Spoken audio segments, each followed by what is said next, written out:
Assalamualaikum warahmatullahi wabarakatuh.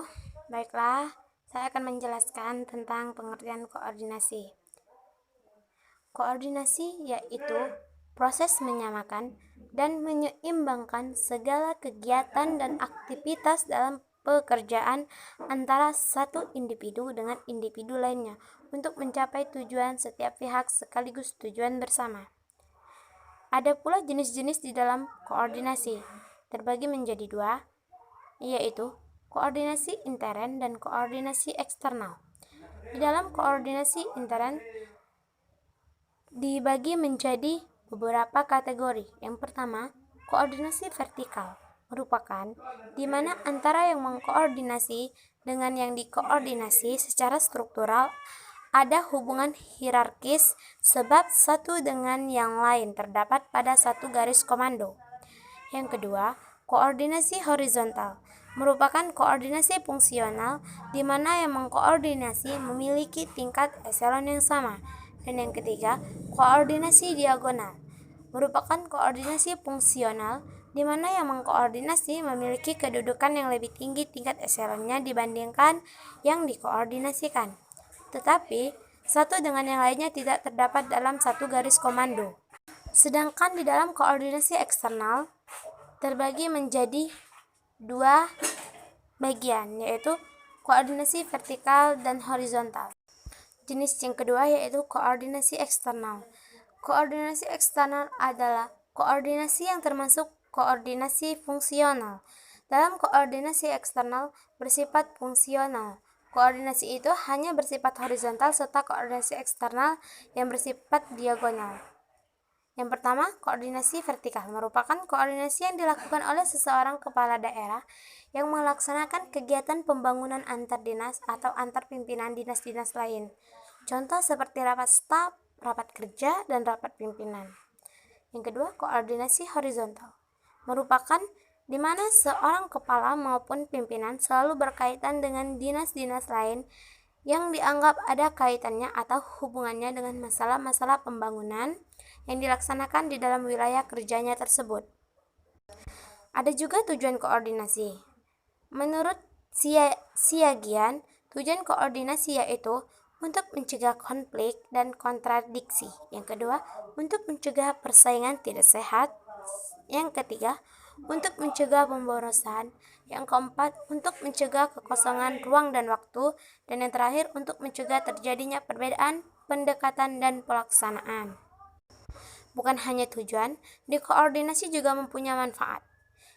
Yang pertama, terwujudnya KIS, koordinasi, integrasi, sinkronisasi, dan simplifikasi, agar pencapaian tujuan organisasi diarah seefektif serta seefisien mungkin. Yang kedua, menjadi problem solver di setiap masalah dan konflik semua pihak. Yang ketiga, memudahkan pimpinan dalam melakukan sinergi serta integrasi berjalannya tugas-tugas yang ada dengan pihak yang berhubungan. Yang keempat, mensupport pimpinan untuk mensinergikan dan mengontrol perkembangan antara satu unit dengan unit lainnya. Ada juga syarat-syarat koordinasi. Menurut Terry, syarat dalam koordinasi yaitu yang pertama, sense of cooperation, ialah perasaan untuk saling kerjasama yang dilihat berbagian. Yang kedua, rivalry. Dalam perusahaan besar sering diadakan persaingan antar bagian supaya saling berlomba untuk kemajuan. Yang ketiga, team spirit. Satu sama lain per bagian harus saling menghargai satu sama lain. Yang terakhir, esprit de corps, yakni bagian yang saling menghargai akan makin bersemangat nanti. Koordinasi juga memiliki ruang lingkup. Menurut Terry, yang berada di bukunya yang berjudul Principles of Management tahun 1964, area lingkup koordinasi yaitu koordinasi di dalam individu. Yang kedua, koordinasi pada individu dari sebuah kelompok. Yang ketiga, koordinasi pada kelompok terhadap satu perusahaan. Sedangkan yang terakhir yaitu koordinasi pada perusahaan beragam macam momen dunia. Koordinasi di dalam individu maksudnya Jika diamati dari sisi manajemen organisasi, koordinasi individu dapat saja juga urusan tiap individu serta tidak berkaitan langsung bersama manajemen organisasi atau perusahaan.